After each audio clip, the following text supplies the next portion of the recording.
Good morning, everybody, and welcome to this meeting of Bournemouth, Christchurch and Paul's Full Licensing Committee. Today, Thursday, September 15th, 2022.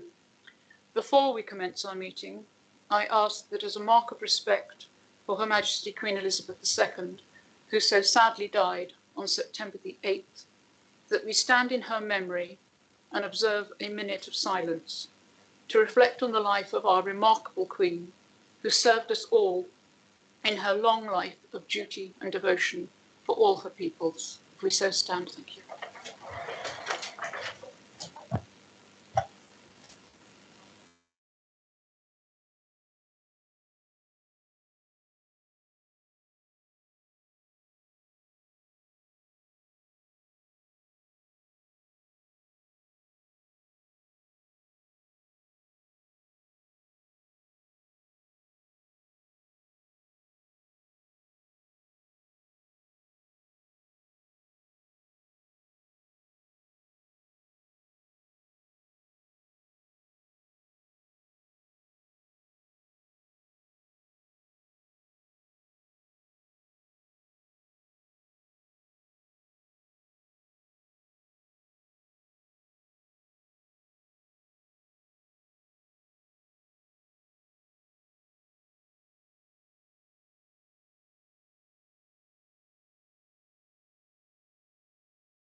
Thank you. Be seated. So we move now to housekeeping, and I'll ask Claire Johnson, please, if you take us through our housekeeping. Thank you. Thank you, Chairman. Please note that this meeting of the Licensing Committee is being recorded by the Council for live broadcast and will be published on the Council website for a minimum of 6 months. The meeting may also be recorded or streamed for live or subsequent broadcast by members of the public, although ultimate discretion in this matter lies with the Chairman. For those in the room, please note that if the fire alarm sounds, please exit the building by way of the nearest available signed fire exit route and make your way to the assembly point along Bradley Road. Finally, please could you ensure that background noise is kept to a minimum and that mobile phones and other devices are turned off or switched to a silent setting for the duration of the meeting. For those in the room, this includes turning off microphones and turning the volume down completely on all laptops. Thank you. Thank you, Claire. So moving on now to item 1, apologies. I have received apologies from Councillors Bagwell, Flagg, Williams, Decent and Wilson. And moving to item 2, our substitute members are Councillor Iyengar substituting for Councillor Bagwell, Councillor Hilliard for Councillor Flagg, Councillor Filer for Councillor Williams, Councillor Dion for Councillor Decent and Councillor Northover for Councillor Wilson. I thank you for kindly substituting to ensure that this meeting is able to be coordinated and continue. Thank you for your kindness in that. Moving on now to item 3, which is election of chairman. And in the absence of our vice chair, I'd like to invite the chairman of the council, Councillor Nigel Hedges, as the person presiding, to take the meeting to elect the licensing committee chair for the municipal year 2022-23. I'll now hand to you, Councillor Hedges.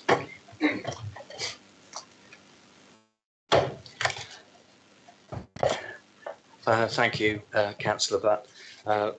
Good morning, members of the press and public. As overall chairman of BCP Council, according to the BCP Constitution, I'm obliged to oversee the election of new chairman for committees. So at this point, for the Licensing Committee, I'd like to ask for nominations and seconders for people who are putting themselves forward to be chairman, and if there's more than one candidate, it will go to a secret ballot. So can I please ask for nominations, please, Mr. Chairman? Councillor Kelsey. Yeah, could we nominate Councillor Butt to continue, please, Joe? Thank you, Councillor Kelsey. And do we have a seconder? Councillor Johnson, thank you. And do we have any other nominations, please? There are none, so makes it very easy. I oversee the fact that Councillor Butt is elected as chairperson of the committee. Thank you. Thank you, members.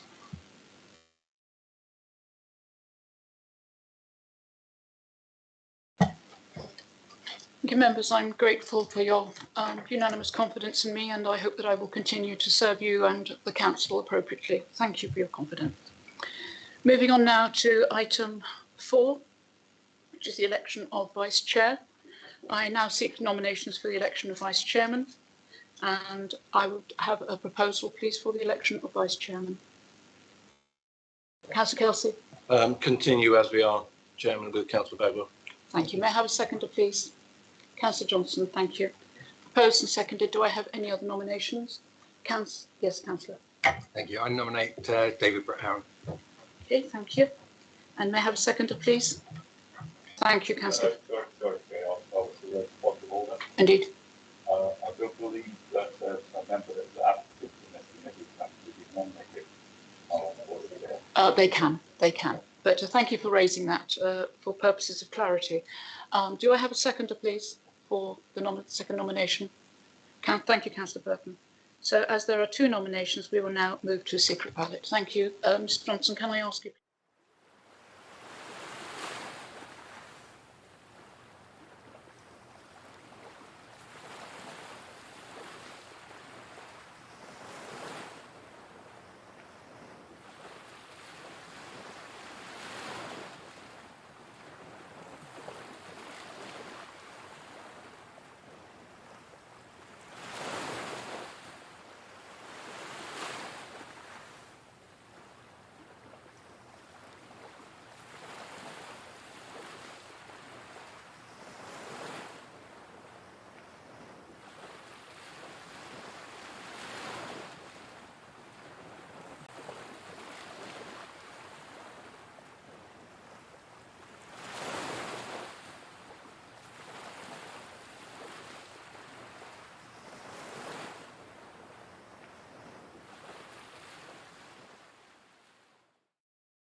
Thank you, members.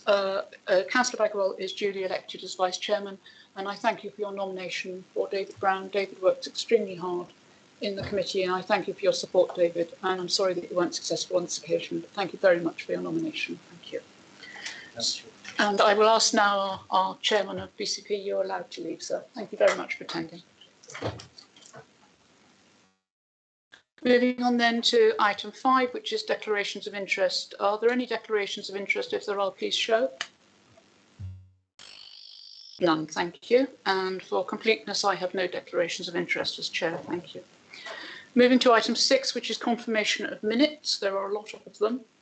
The confirmation of the following sets of minutes as an accurate record for our licensing committee on the 10th of March 2022. You'll have these in your packs.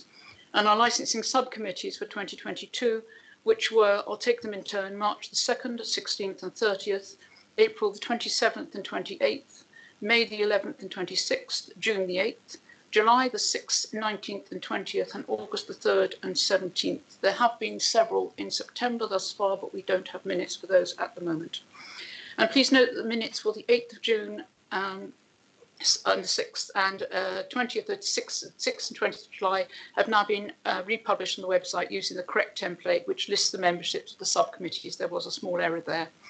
And the committee pleased to note the full exempt versions of the minutes of the subcommittees held on March the 16th, July the 6th and 20th and August the 17th, 2022 are also appended as restricted documents. At each of these meetings, the subcommittee resolved to exclude the press and public for the reasons set out as normal in the public and exempt versions of the minutes. So as everybody's content, may I have a show of hands, please, to support these minutes? All in favour? Any against? Any abstentions? Councillor Iyengar. Abstaining only, Chair, because being a substitute, I can't vouch for the minutes. I have checked with Councillor Bagwell. She had no comments on the minutes, but formally I should probably abstain. Thank you, Councillor Not Iyengar. being there for the previous meetings. Thank you very much. And Councillor Howe. Yes, as I'm new to the committee, I wasn't present at the meeting. Okay. We have a majority, so I will take those as agreed. Thank you very much. So moving on then now to public issues. Item 7, we have none to date. Are there any that have occurred? No, there aren't. Okay. So our substantive, which is item 8, which is a review of Hackney Carriage maximum fares and charges. And the committee is asked to consider a request from BCP Taxi and Private Hire Association for a 6% increase in the current Hackney carriage tariff. So I've invited representatives David Lane and Paul Sondheim. You're very welcome, gentlemen, this morning, who represent BCP Taxi and Private Hire Association to present their submission regarding this item, and we'll hear from them shortly. So you're very welcome this morning, gentlemen. I'd like now to introduce our officers. And I firstly start, I will read your name and if you would introduce yourselves, please. Thank you. Mrs. Randall. Good morning, Nananka Randall. I'm currently interim head of Safer Communities for BCP Thank you, Council. Mrs. Randall. And we have also Mrs. McNamara. Thank you, Chair. Joanne McNamara, I'm here today. Okay, and of course we've already heard from our clerk, Ms. Johnson, but if you'd like to introduce yourself. Thank you, Chairman. I'm Claire Johnston, Democratic Services Support Officer for the committee. Okay, so you have the report in front of you, and I will ask Mrs. Randall, please, to take the committee through the report. Thank you, Mrs. Randall. You have the floor. Thank you, Chair. Earlier this year, an increase in the fares was implemented on the 1st of May 2022, following a request by the Taxi Private Hire Association. Earlier on the 19th of July, they submitted a further request for an increase in the taxi Hackney carriage fares due to the cost of living increases that we are seeing. This would be a 6% increase on what was already approved from May. And if any increase or change is made to the fares, it would not be implemented until the 1st of November due to the consultation period and advertising period required for any change in this process. I will leave the substantive explanations to the gentleman here today. Thank you.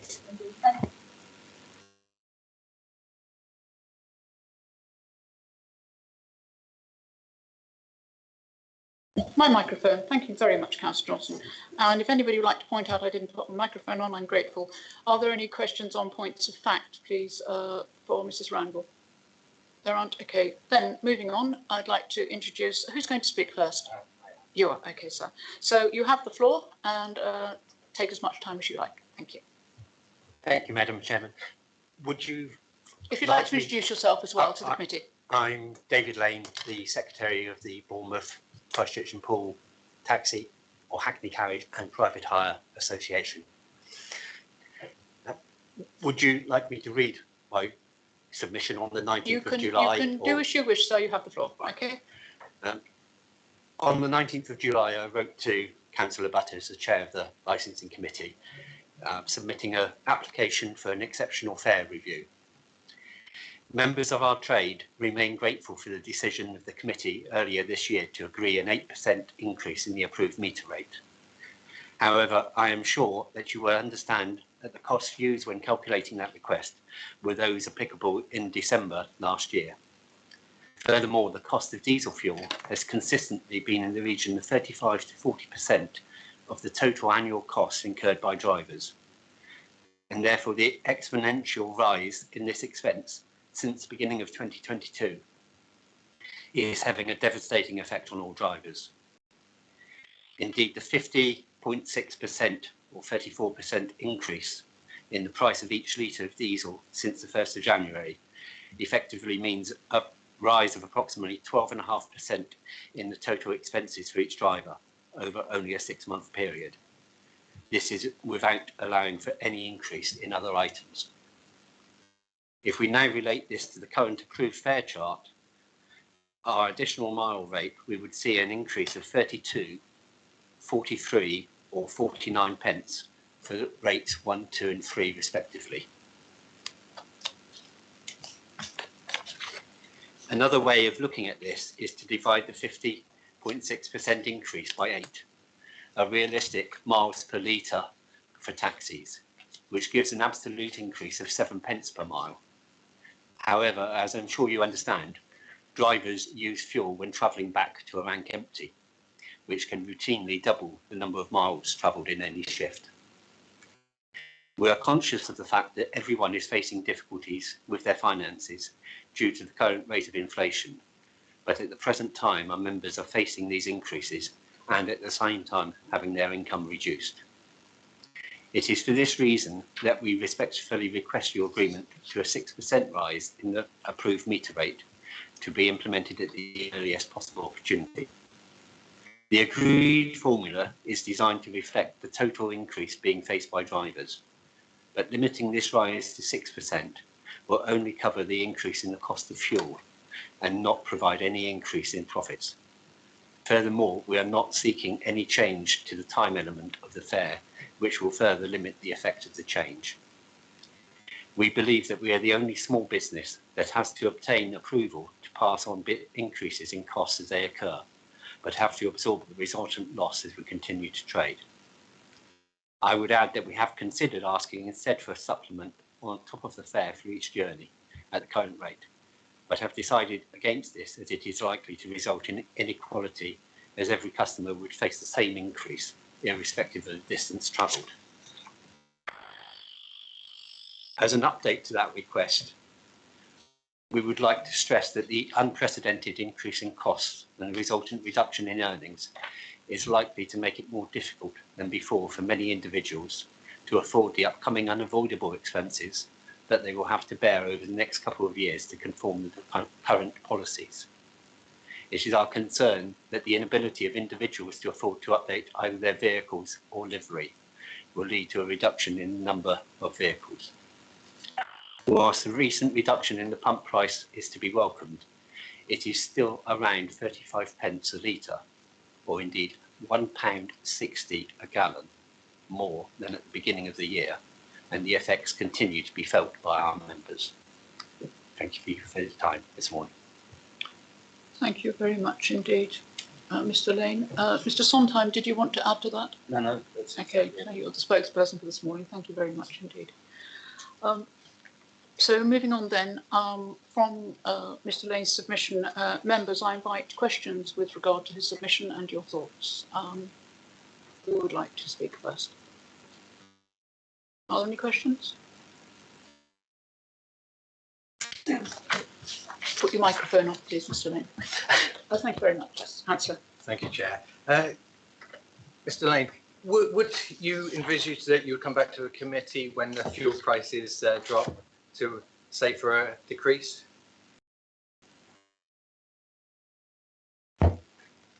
The most likely scenario would be that we would not come for another increase until the effect has worked out.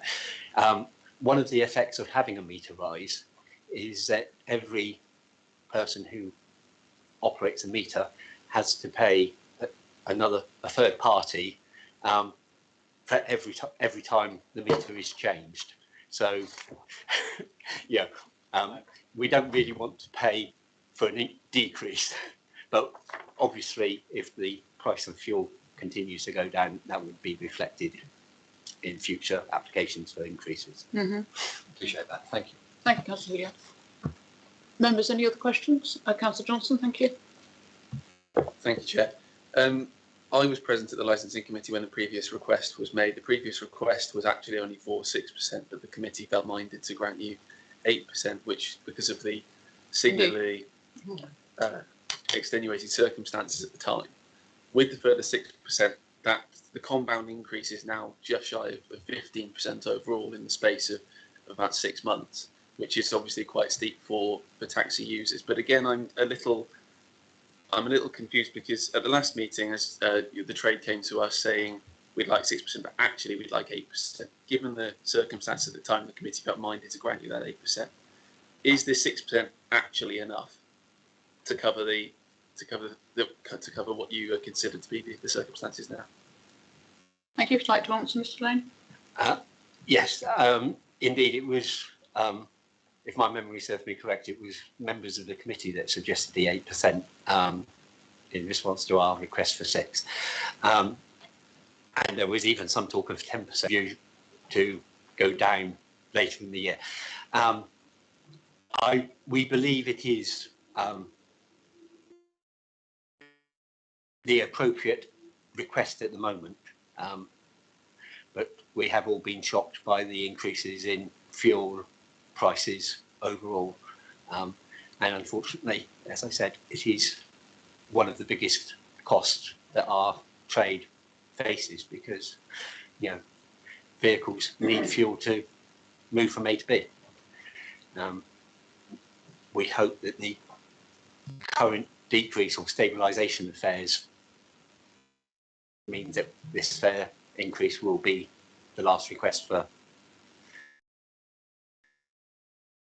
until next year sometime at least. Thank you. Councillor Iyengar. Thank you, Chair. I think I may have had a similar thing in mind as Councillor Johnson. I think you've answered it, Mr. Lane, which is, as far as we can see, and amidst great uncertainty, of course, this is sort of the full request in a way. It's not an interim request, and there's another one coming down the tracks. But I'll grant it must be very difficult to forecast anything at the moment. My only question on the end of that is there's of course a demand elasticity here, isn't there? Which is that if prices goes up, then there may be effects on the demand. And please, I don't know your business, literally I know 1% of your business probably. But what do you feel is the risk that with a price increase, then actually you see a knock to demand? So actually you don't feel the full effect of the price increase with the same number of customers, the same number of miles driven. Is there an offset? And can you just maybe qualitatively talk about that? Thank you, Councillor Iyengar. Mr. Lane. Yeah, there is always a risk when the price increases that customers will obviously seek cheaper means of travelling from A to B and what have you.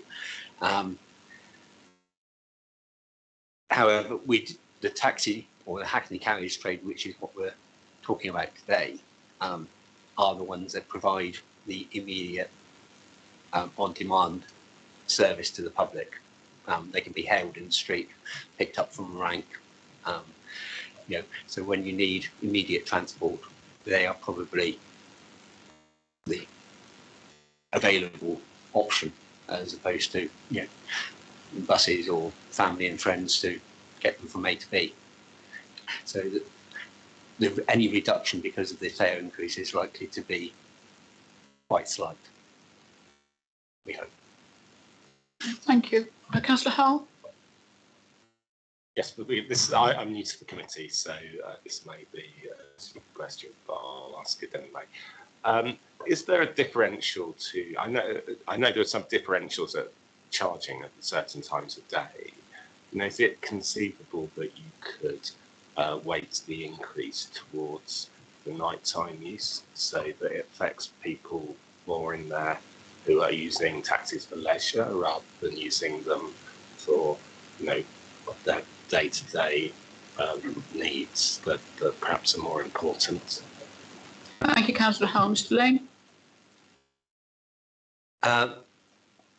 Yes, I mean, at the moment we have the unsocial hours or nighttime rate, which starts at midnight until 6:30 in the morning, which is effectively rate in a third. There is nothing realistically against tweaking that statement, apart from the fact that it would be a complete new submission to yourselves as a licensing committee, because it would obviously have to be, the figures would have to be worked out in some detail, but there is always the scope for that to be changed. And yeah, indeed, many towns across the country operate different time zones, different periods. So there's nothing set in stone, but it would be probably something for the longer term. Thank you, Mr. Lane. Councillor Brown? Thank you, Chair. Just a quick question. Obviously, like the fare increase isn't something that we want or the public would want, but it may be inevitable because of the way fuel prices have gone. But I just wonder if we've got any figures for how many of our existing taxi and private hire fleet are petrol and diesel vehicles, and how many are all electric, or how many are hybrid, because obviously the fuel price increase doesn't affect the electric vehicles and only partially affects hybrid vehicles, but the passengers getting into all of them would suffer the fare increase regardless of the fuel being used. So I don't know if we've got any figures on that. Thank you. It's a very useful question. Mr. Lane?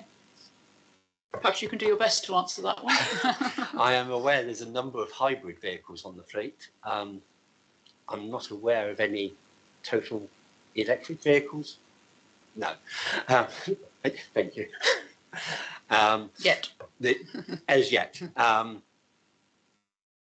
Obviously, one of the other points that's come out in the media that over the last couple of weeks is that the cost of charging a electric vehicle at a public point will actually become more expensive than filling up a car with a tank full of diesel, because of the increase in electricity and the fact it will be business rates as opposed to domestic. And for people who live in flats and what have you, that is probably their option. So it is something to bear in mind, but I think it's not going to have the effect that the cost that we thought it was at one time. Thank you, Mr. Lane. I'll just ask, what we read in the press and what we see sometimes as media supposition isn't always the fact, but thank you for that warning. I will just ask for clarity on that from Mr. Randall, and also Mr. Randall, you wanted to come in with regard to an issue. Thank you. Yeah, obviously I can't give exact details off the top of my head, but I can do a report and provide members with the information of how many vehicles we've got, hybrid, electric, or whatever. I'm not aware of any full electric, but we are aware of a lot more hybrid vehicles coming through, being newly licensed, particularly recently, actually, because it causes quite a lot of trouble because there's so many varieties and we have to keep going back and checking the dimensions of them, because where the batteries are, it changes the boot capacity and everything. But we are seeing quite a lot of those because there's so many different versions coming up around on the fleets now. So that is something to consider. But I think, you know, maybe David Lane hasn't. It is about petrol prices, but obviously this is the income for the trade, and it's not just the petrol prices obviously that are impacting on them. There will be other impacts of the licence fees that we will be charging, potentially going up shortly, which will be coming up to the committee probably in December, and also, you know, the wider costs of food prices, like say electric prices, and all of that is compounding that as well. Just thought I'd sort of raise that for everybody. Thank you, that's extremely useful. We do actually have this item with regard to how our taxis are powered in our forward plan, so we'll be able to discuss that at a later stage and hopefully agree that forward plan today. Are there any other members who would like to speak? Councillor Farquhar, thank you, and then I'll come back to Councillor Iyengar. Thank you very much, Chair. I think Councillor Howell's not proposal, but question of waiting in the fare increase, because that's how we are looking to offset the costs, as Randall has pointed out, as part of the bigger picture for the cost of living crisis and inflation rates and so on and so forth, is worthy, I think, of debate here, particularly since it's been said that it would require a resubmission. Thinking for not just the trade itself, but the passengers and the users of the taxis, for those that need to get back and forth to their work. My feeling is that if that rate didn't increase so that it wasn't a burden on them to get back and forth to their work, or let's say people that got accessibility needs or disabled in some way that need to use taxi as their primary form of transportation because they have accessibility needs and are not able to actively travel, then I think it's worthy, as I said, to explore the nighttime economy, which is possibly more for leisure than those that actually need to get back and forth for their place of work. So I'm not making a proposal at this moment in time, but I do believe that it's worthy of discussion to see if a resubmission of the increase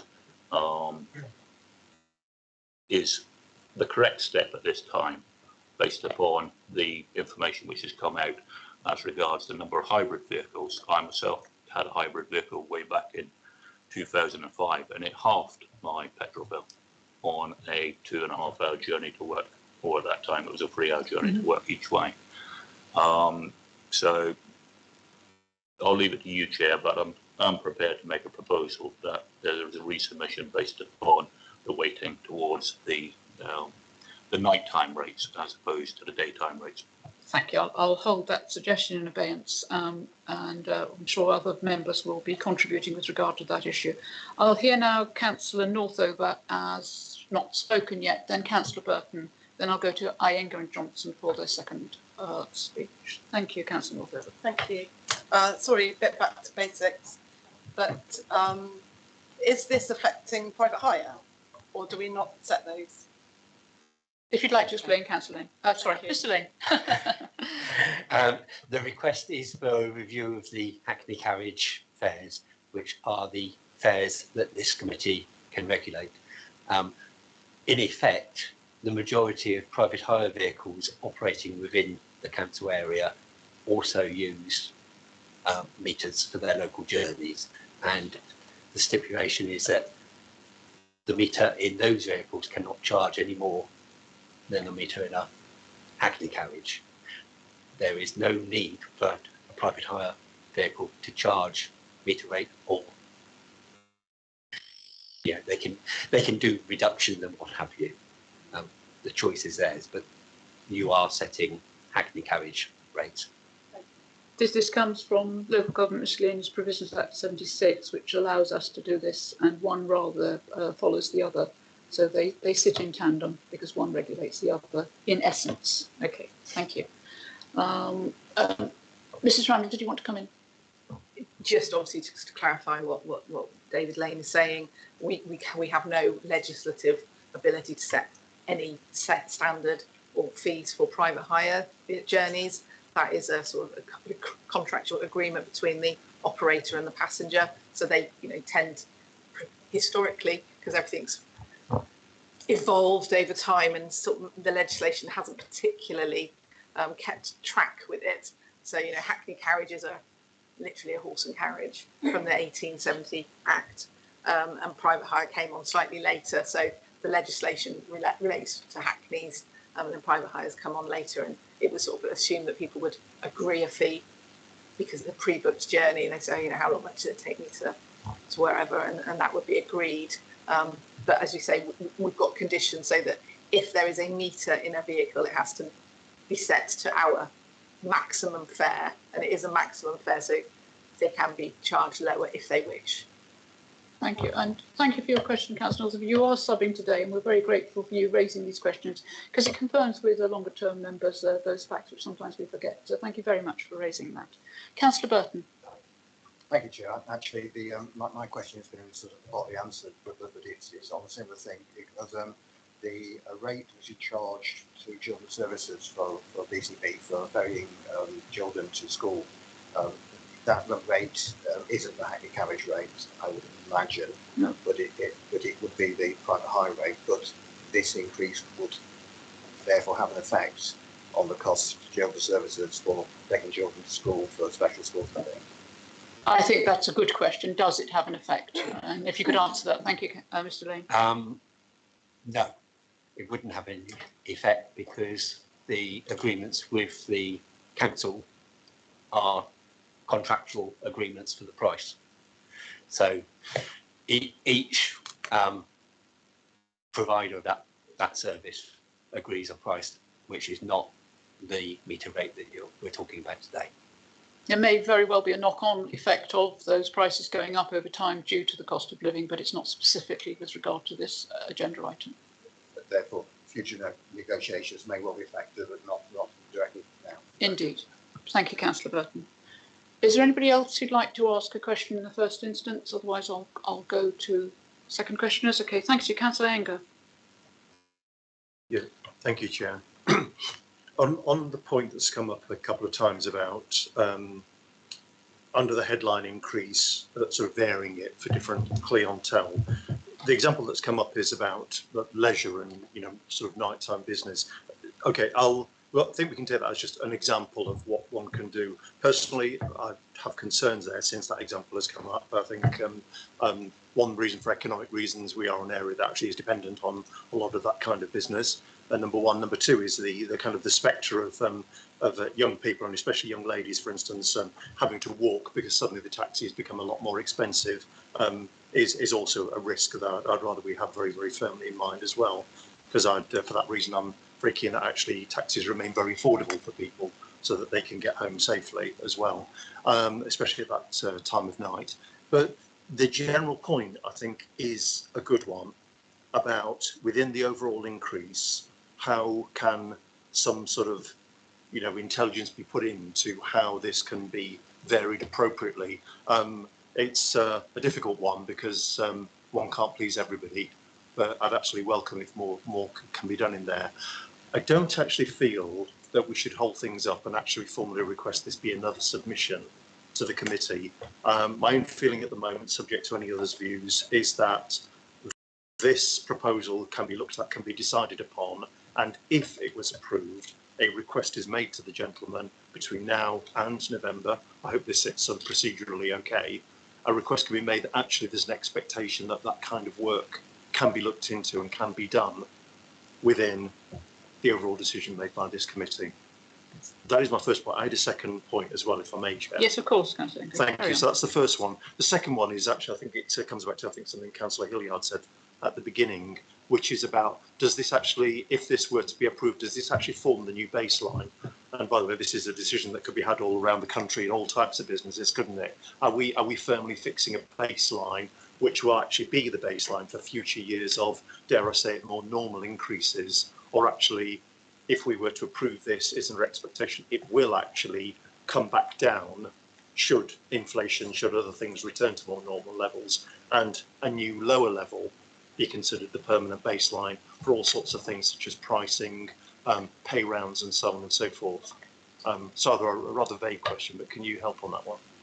Yes, I think that's a very good question, actually, because once something's gone up, it's gone up, and the ability to bring that down again with regard to business constraints and pressures is always a challenge. So I think what's being said is if the committee was so disposed to agree this or partially agree your representation, and things miraculously improved over the next 6 months, a year or so, would you be keeping those particular figures, or would you be reconsidering yourselves? Because that ball lays firmly in your court. Thank you.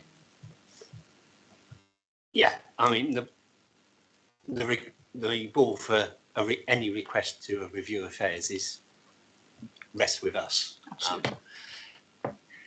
We obviously, as independent business people, have to be mindful of the effect any increase in tariff will have on the trade. There's no point keep on asking for more if more and more people cease using us because we go the way of many high street stalls and what have you. In an immediate thought I'm having in response to your point is based on being old enough to remember the last series of high inflation when a lot of pay rises were put into effect, but they had no, they were not substantive as far as the pension contributions and what have you were concerned. And it could well be that we go back to the figures approved at the meeting in March to work out any future request for any change, and see where that fits with the current figure. We're all in new areas of trying to work things through, but as I said, we need to be fair to the customers. We need to approach it in a practical way.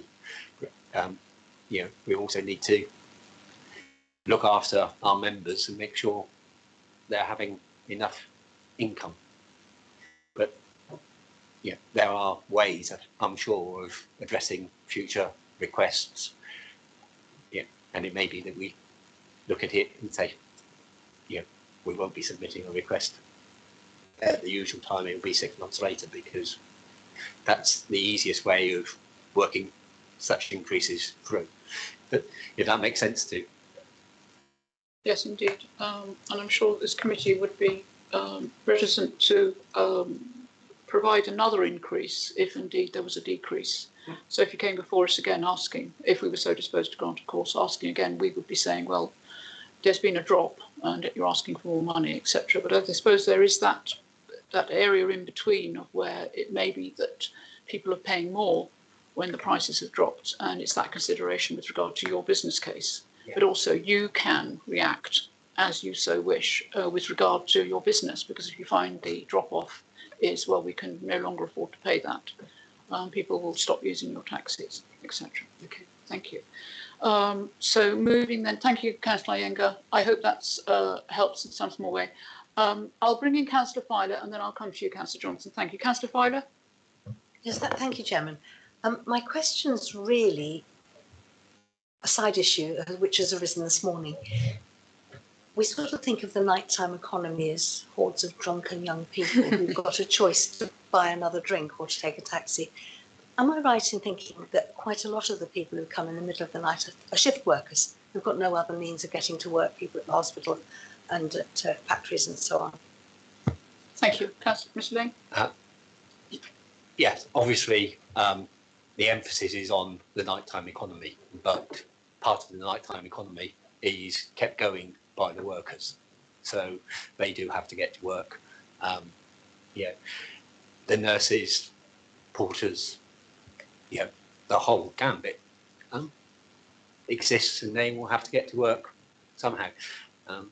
And we do provide the door-to-door service, which can mean that they get home safely, as opposed to being dropped off, with a distance to walk. Thank you, Councillor. Thank you, Councillor Filer. Councillor Johnson. Thank you, Chair. Councillor Filer's actually made one of the points that I was just about to make. I certainly don't think we can delay our decision pending another possible submission. I think that would damage everyone, both the trade and the consumers of that trade as well. I think that when you start looking into trying to regulate prices based on who's getting into the taxi and what time of day, it becomes prohibitively complicated and prohibitively expensive, not just for the trade, but I, for one, wouldn't particularly want to get into a taxi if I wasn't sure if it arrived a minute after the time it had booked and that clocked over into a more expensive time of day. I just wouldn't book the taxi in the first place. And when you start doing things in a very binary way, this time is this expensive, this time is this expensive, because of the people who normally get into taxis, you're going to have far too many who don't come under those categories, far too many who will be affected unduly just because of the time that they work at. And from an equalities point of view, it just wouldn't be sensible. The idea is a noble one, but I think in reality, it's just not something that's practicable or enforceable at all. Having heard the discussions and the questions, I think that whilst fares are something that we don't want to see go up, I am becoming more and more minded that a 6% increase is a reasonable increase, and I'm minded to grant it. Thank you, Chair. Thank you very much, Councillor Johnson, for that early suggestion.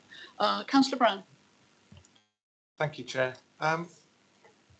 Yeah, it's an interesting discussion actually, and I think Councillor Anger's question about the does this bring us up to a new base level, or could it drop back down in the future, raises an interesting question in terms of obviously the trade can ask for a change in the fare rates, an increase in the fare rates, but for example, if scenarios change in the future, and none of us can predict the future and the direction of inflation. I was actually all day yesterday. I was on a Dorset pension fund training course, and much of it was discussion inflation rates, and there are many economists who are of the opinion that we're going to have a very high peak in inflation, but there is a forecast, some people are forecasting negative inflation rates following that. As those work their way through, that actually we could get into a period of negative inflation and prices dropping. And I'm just interested, if we increase this threshold for taxi fare rates, what would happen if we then had negative inflation? None of us can quite tell. There's all different scenarios. The war in Ukraine could end, Vladimir Putin could go, prices could then drop significantly and things get back to normal. So certainly in terms of investment markets and pension funds, the scenario planning is getting quite complex because nobody quite knows what could happen next and where inflation or interest rates could go. So I think we need to be prepared for all sorts of different scenarios coming at us over the next couple of years. So therefore, I'm just very much sympathise with the trade and the cost of running the vehicles, but I'm just a little bit concerned about us putting a 6% increase, and then that's a new baseline, and we only ever go up from there.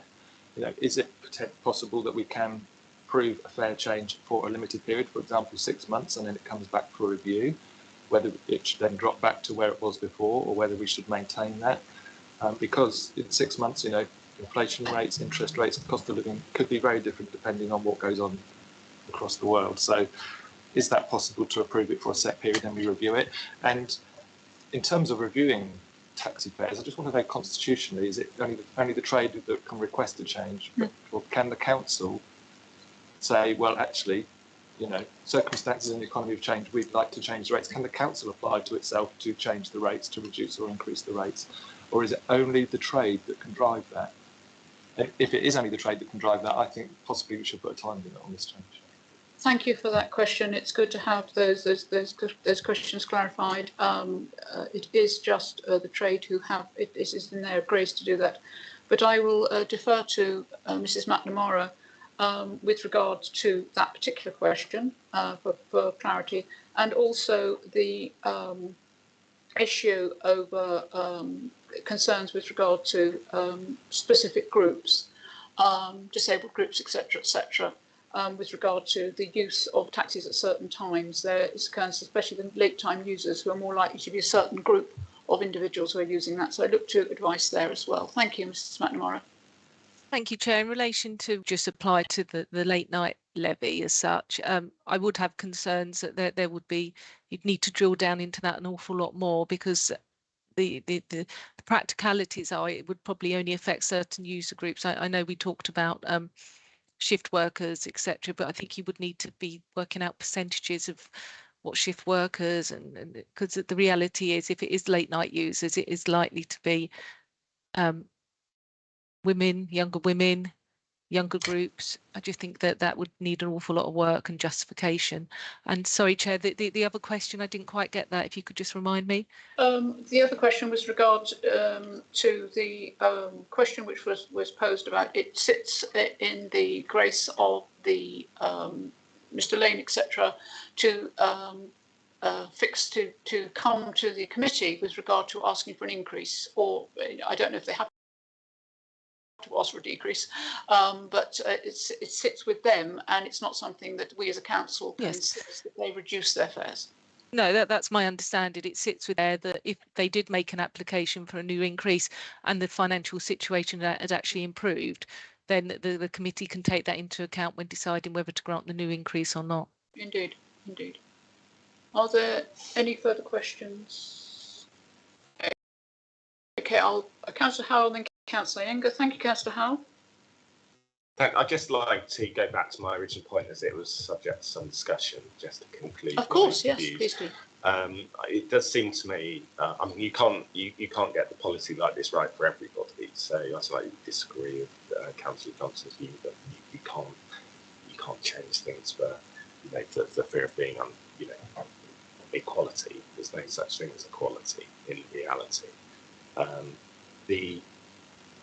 But I do feel that actually it's maybe a bit clumsy at the moment just to have two levels of charging, and that the second level kicks in at 12 o'clock when there's perhaps a period in the later evening, maybe between 8 and 12. That could be a different level, because that's also predominantly leisure but use, but it's not imposing the same degree of unsatiable hours on the taxi drivers. So it seems to me that perhaps the approach that's been taken to date has been a bit more weighted to the effect on the taxi driver in terms of unsatiable hours, where we need to start thinking a bit more about the needs of the actual customer, and which do some research into if there are particular parts of the day that are heavily used by vulnerable low-income users, and whether that might be a means of changing and dividing different categories of charging. Thank you. Okay, so that was more of a statement than a question. So I'd just like to extrapolate from that. Firstly, equality is extremely important, Councillor Howe, and it is a golden thread that runs through absolutely everything. We have quality impact assessments in all our reports, so it is an extremely important factor for all of us to take into consideration. What weight we give it will differ, but we do need to consider it. With regard to the charging system, the BCP taxi are charged with having a simple charging structure. That's a requirement. It must be easy to understand and iterated to their customers, so people must understand that. And I think we are getting into the realms of, though it's well meant and the suggestion is laudable, of having something which is very, very complex. I will look to Mr. Lane, who can explain further on that. We have a late night economy. People aren't all drunk.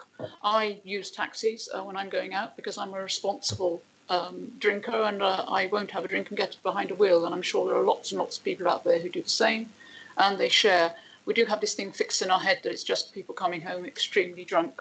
Well, I might have had a drink, but at least I thought beforehand that I'm going to use a taxi. So there are many, many myriads of society who do use the taxi usage.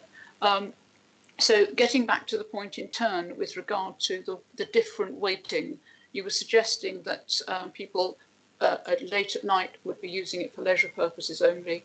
We've already heard about those shift workers who would be using it. I'm sure there are many other groups of people. And as Councillor Johnson has quite clearly laid out, and Councillor Angus also touched upon it, this is an extremely complex matter, and this is going to take time to unwind. And it's laudable, and your point is well made. But at the moment, we have a situation where we have a cost of living crisis. We have a taxi service which we must ensure is fiscally able to continue and to provide that service for our residents. And we've got a submission from Mr. Lane and Mr. Soltheim with regard to an increase. So I, at the moment, am not comfortable with asking them to go back with a new business case to come back to us. That submission would be in December, and then that would then take the period through to consultation to late February. How many taxis? The consideration is, should we ask ourselves before we make that decision, whatever decision we make today, how many taxi drivers would in fact have had to have gone and do something else because they're no longer tenable to stay in that particular work because 6 months have passed and they just can't make ends meet, because we don't have a crystal ball, we don't know what's going to happen. I think the point is very well made with regards to please don't come back with a begging bowl again. Because we don't know where we are with things. And if you were to come back at a later stage, if we were so disposed to grant, we would be bearing in mind that interim period as what has to happen fiscally. So lot in there. So I will just ask you again, I think, Mr. Lane, for the purposes of the committee, can you explain the late night charging system and how that works, so that people understand that you do go up to another tier at a particular time of the day? Thank you. If I may, Chair, I have to beg to be relieved of the remainder of the meeting. I've got personal matters which I need to deal with. Councillor Farquhar. Yes, of course, with our blessing. I hope Milo is okay. Please do go. Thank you, Chair. Thank you.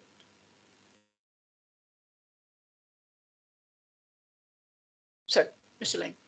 Yeah, as I said, we have on the existing fare chart, there are indeed 3 rates, rate 1, 2 and 3.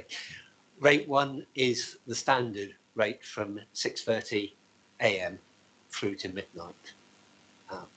Rate 2 is the unsocial hours rate from midnight to effectively 6:29 the following that morning. And rate 3 is the Christmas Day and New Year's, Christmas Day, Boxing Day and New Year rate. Rate 2 also applies on other bank holidays, apart from next Monday. But okay, yeah. Thank you. Yes, that's different indeed.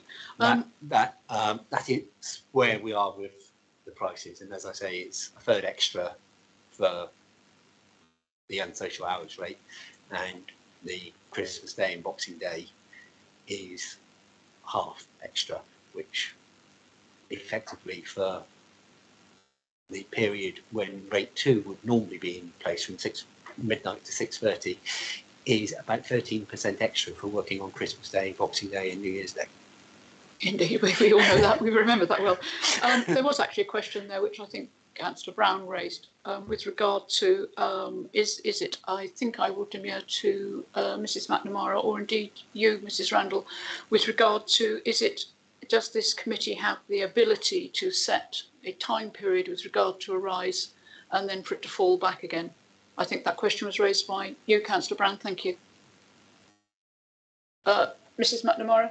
Yes, perhaps, Chair, if I step in, sorry, I think I confused it. It's not clear in the legislation that it's only the trade that, so the legislation enables the authority to set the fees.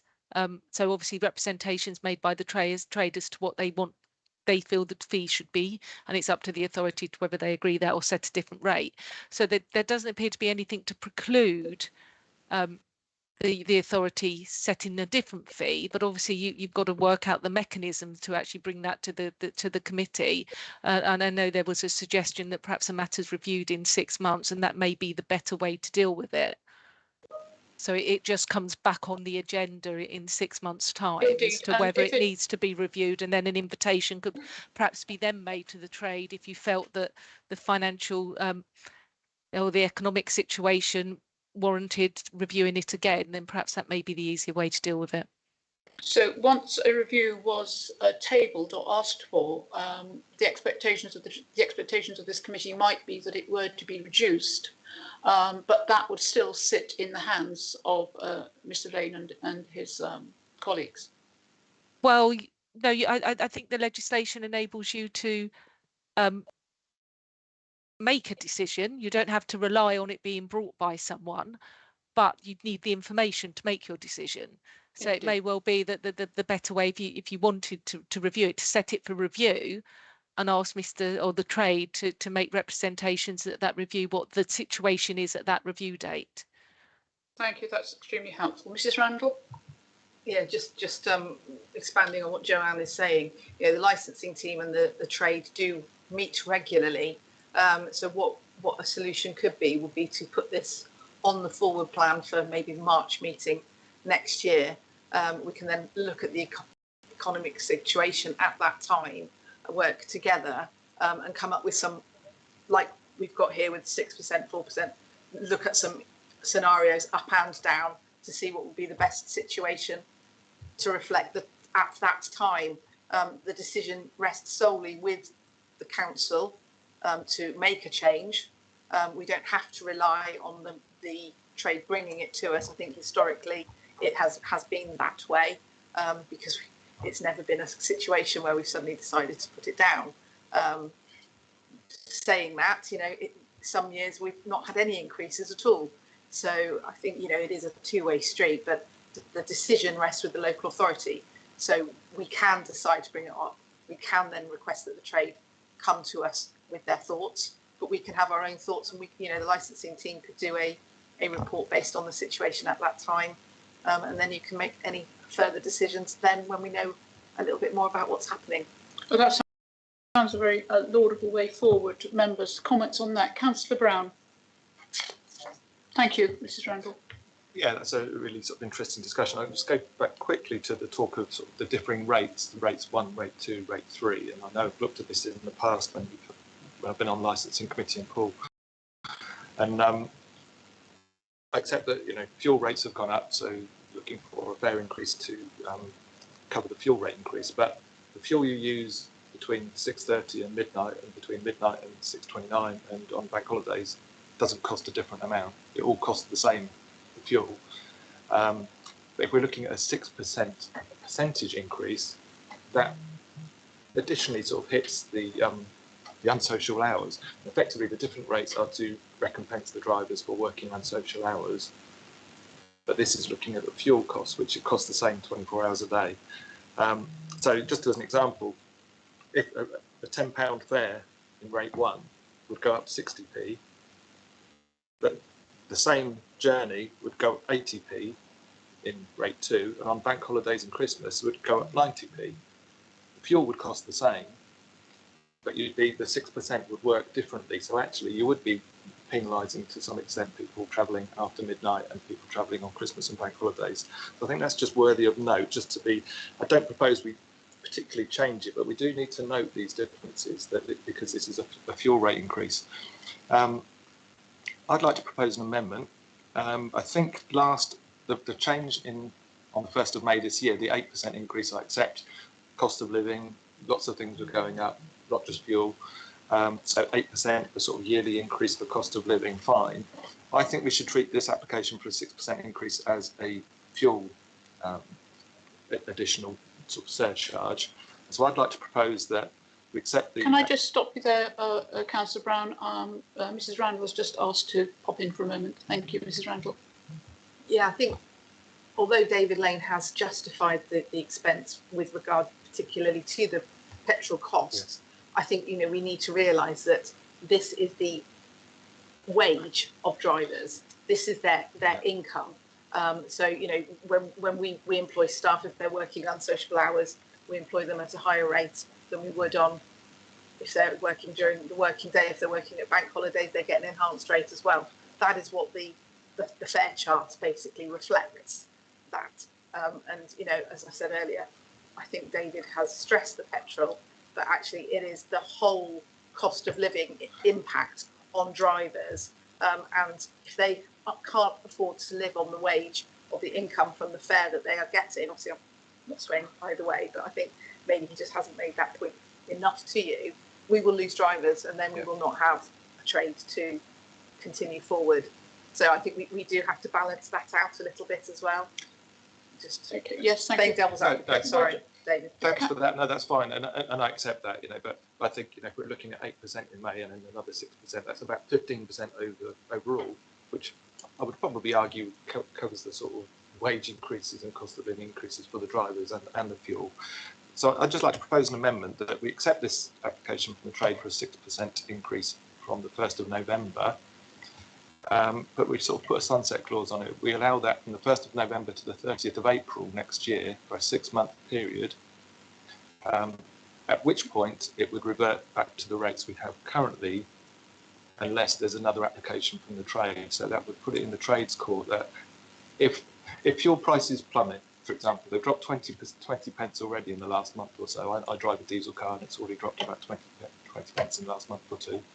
If it continues to drop, for example, we don't know whether it will, continues to drop, you know, we might be looking a bit silly next year if taxi fares has moved up to a new baseline, but actually understood, Councillor Brown. Thank you. Do you have a seconder?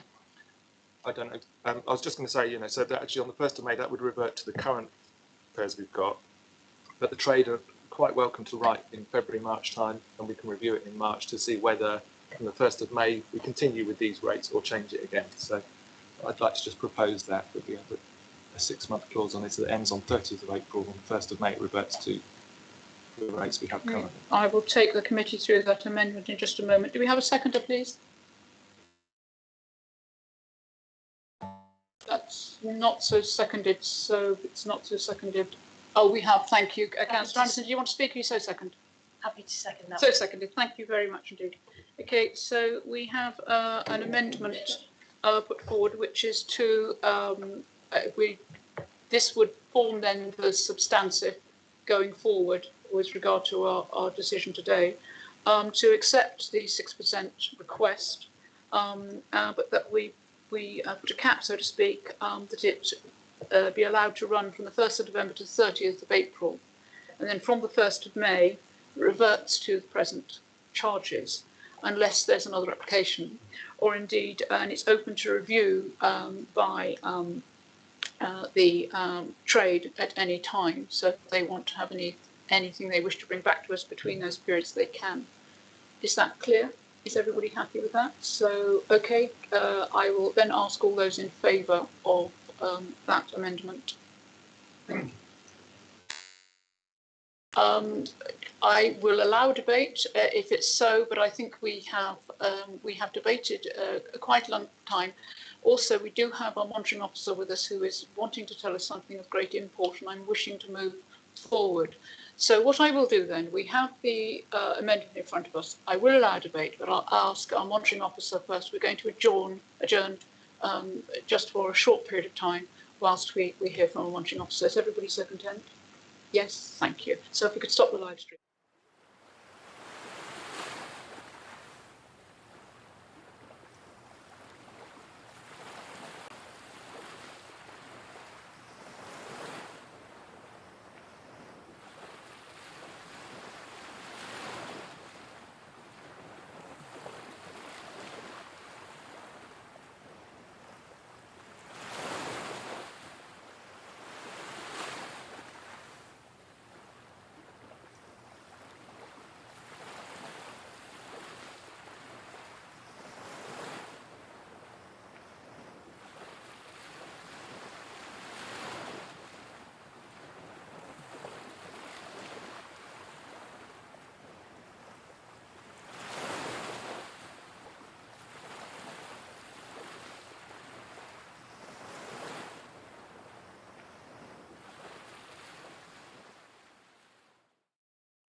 Okay, and welcome back to the meeting of the Licensing Committee Wednesday, September the 15th.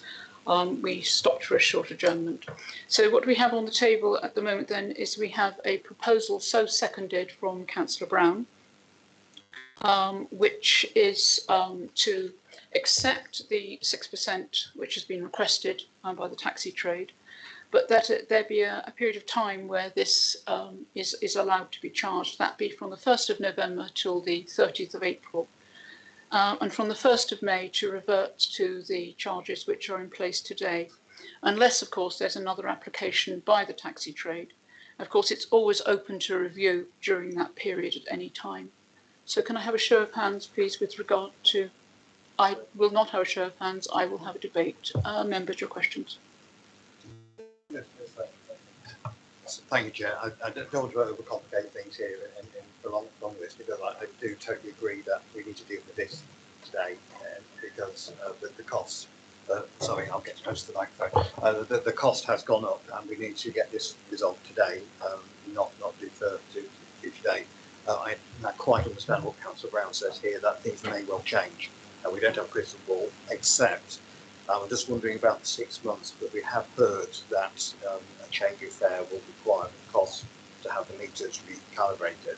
And my feeling is that 6 months may not be quite long enough.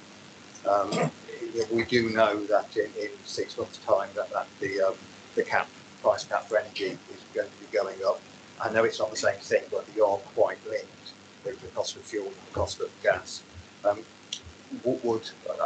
asking for what the rest of the committee feel here. Is 6 months right? Would 9 months be slightly more appropriate? Okay, I thank you for that question. Councillor Dion.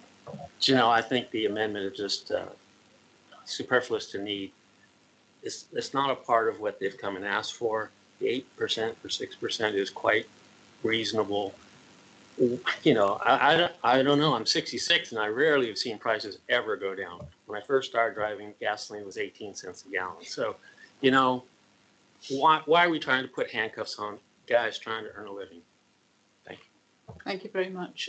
Councillor Johnson.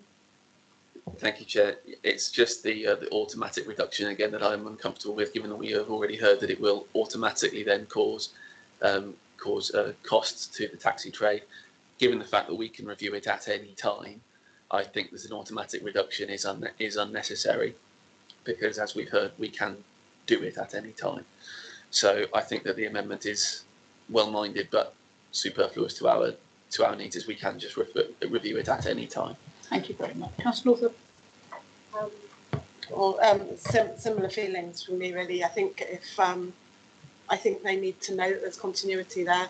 I know that it's become more and more difficult to get a taxi at all, and particularly not actually at any of the times we've talked about, but between 8 and 9, I think it's actually not really possible at the moment. So I think for people to be coming into the trade, which is what we need, so that we've got this important part of our public transport system, they need to know that this is not something that's going to come to an end, and they need some security there. And inflation is at 10%, so yes, it doesn't seem unreasonable. Thank you. Thank you very much, Councillor Northup. Councillor Kelsey.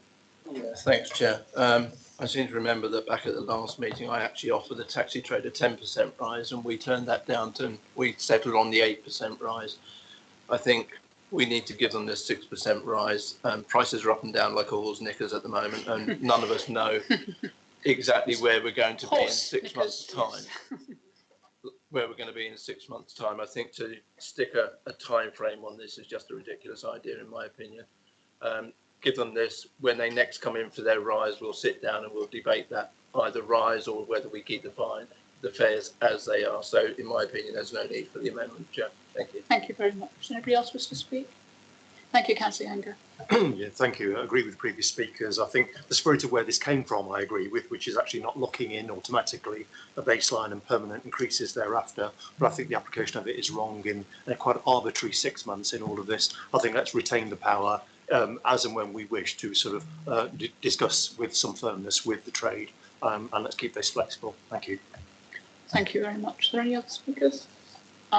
I would concur with the previous speakers that the continuity is really, really key, and we need to have an open and transparent charging system, which actually reversed keep. So I would not be able to support the amendment. But am I free now to take the vote? Has everybody spoken who so wishes?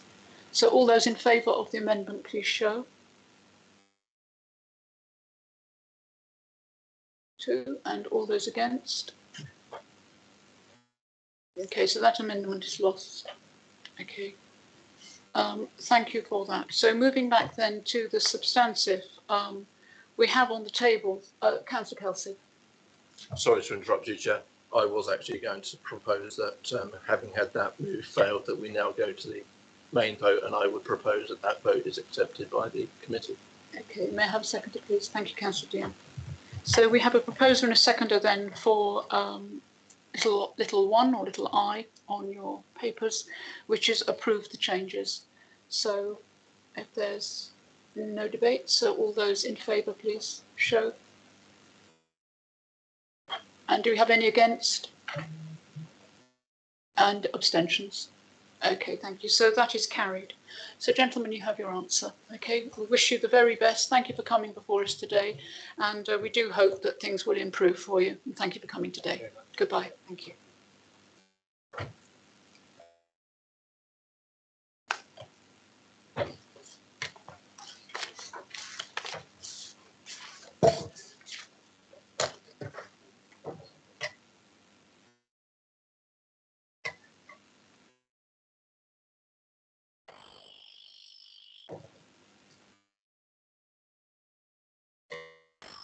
Okay, so members, we have an item which has been raised as an issue that we need to deal with the election of the vice chair. We're advised by our monitoring officer that that was not done in concordance with our constitution or the law, we believe. So we are in a position where we need to revisit this to ensure that everything is done appropriately. So there are 3 issues that I wish to bring to you. We have the opportunity now to accept the proposal which was put forward by Councillor Brown, which that he, as the second nominee for vice chair, be so appointed. The second, that we agree to rerun the ballot per se. And the third, that the committee defer this matter for future decision with all those people who are here today voting on that particular issue. I will defer to our monitoring officer, if I may, if you would like to make any comment as to whether I have that correct, Mrs. Zeiss, and whether we can continue under that vein. Thank you. Thank you, Chair. Yes, although I would say the third point that you've mentioned would need to be an adjournment. An adjournment, not thank you. A deferral. And if I could add, I just feel that if there was a general consensus that the matter fell to Councillor Brown, then that would be adequate for the meeting to take. But as I don't get the sense that there is a consensus, I feel it would be best to take the vote of the meeting by show of hands on each of those proposals to see which one the meeting would like to proceed with. Okay, thank you. Councillor Howell. Thank you. I'm a bit concerned that the monitoring officer's not being a bit more decisive here. I appreciate that the Constitution may be silent on this and that she's falling back on the legal position, which one would not expect her to know immediately. But another option is that we, as part of deferring the meeting, we ask the monitoring officer to get a legal opinion as to what is the appropriate way forward and whether Councillor Brown should have been appointed or whether it is able to go for a vote. And then in the same meeting, depending on the response that the monitoring officer gives, then we could either proceed to a vote or Councillor Brown would automatically be appointed. It seems to me that that option also allows the councillors that have departed during the meeting to return to the meeting. So it would seem to me to be the best of all worlds, really, and that we would arrive, at a definitive answer that is least likely to be questioned by the public or the law. Thank you. Thank you.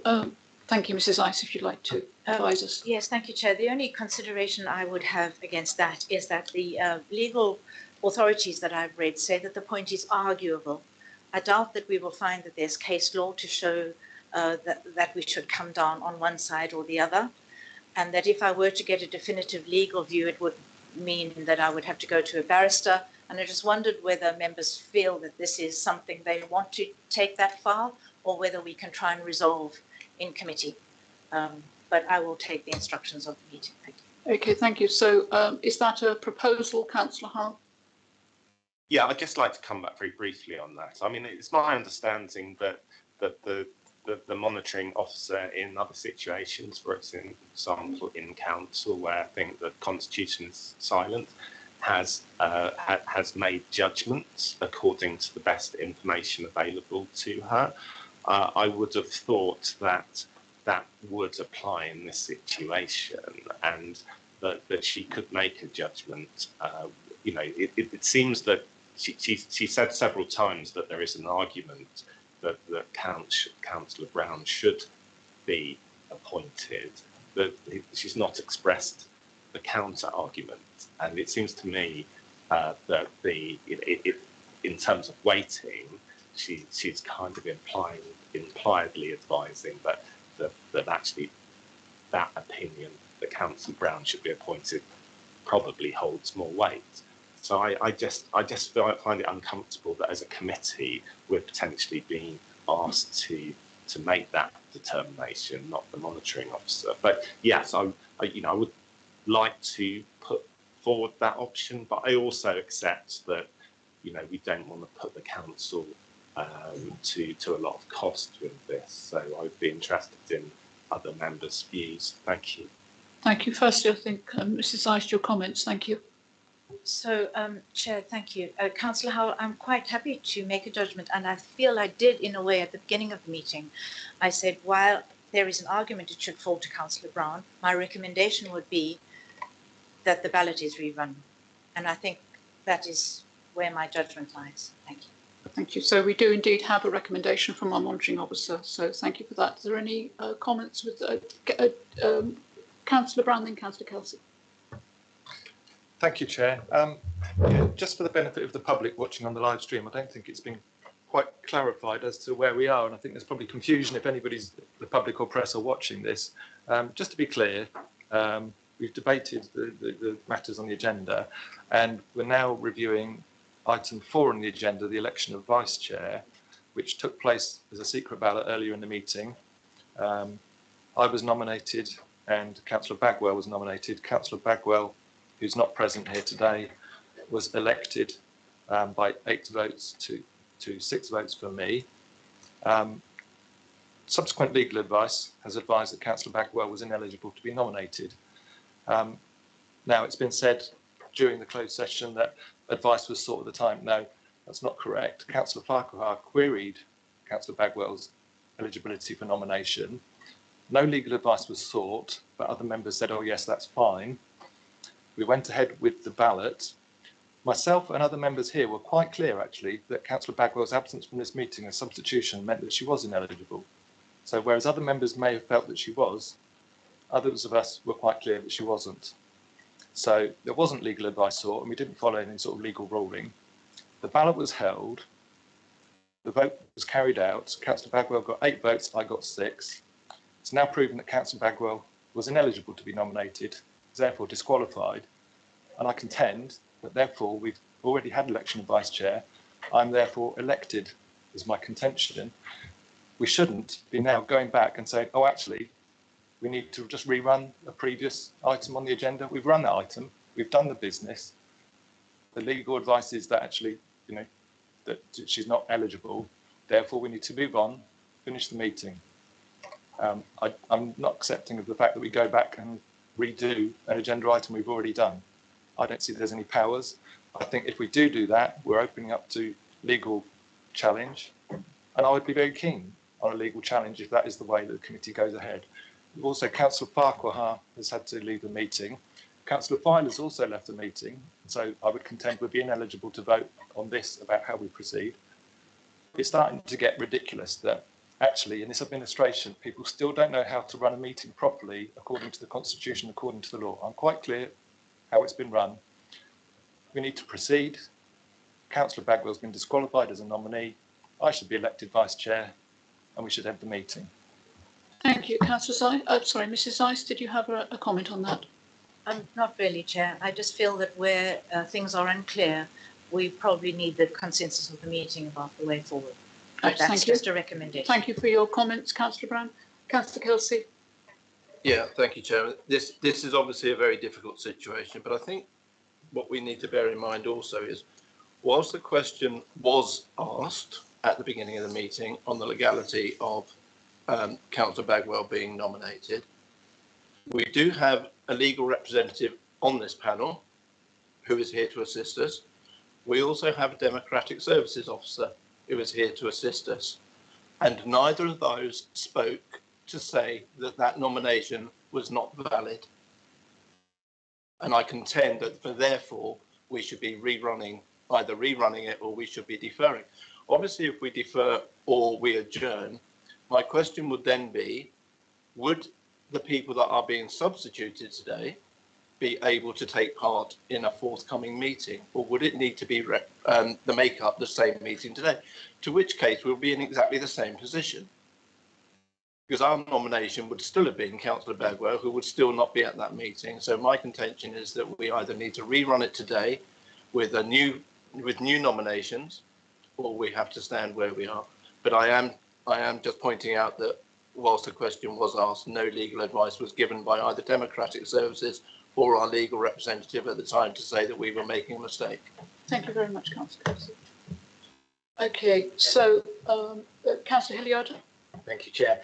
Yeah, I agree with Councillor Brown. The principle was that we'd done our homework. We knew that we could only nominate people who were actually going to be physically in the meeting. So that should be for everyone to do that analysis. And I think the vote should stand. Councillor Brown, thank you. Thank you. Are there any further comments, Mrs. Zeiss? Okay then. So look at Councillor Johnson and then Councillor Farr. Thank you, Chair. No, I completely agree that the election was held under false pretences, but in good faith. Certainly the members here were not aware that what we were doing was unconstitutional or wrong.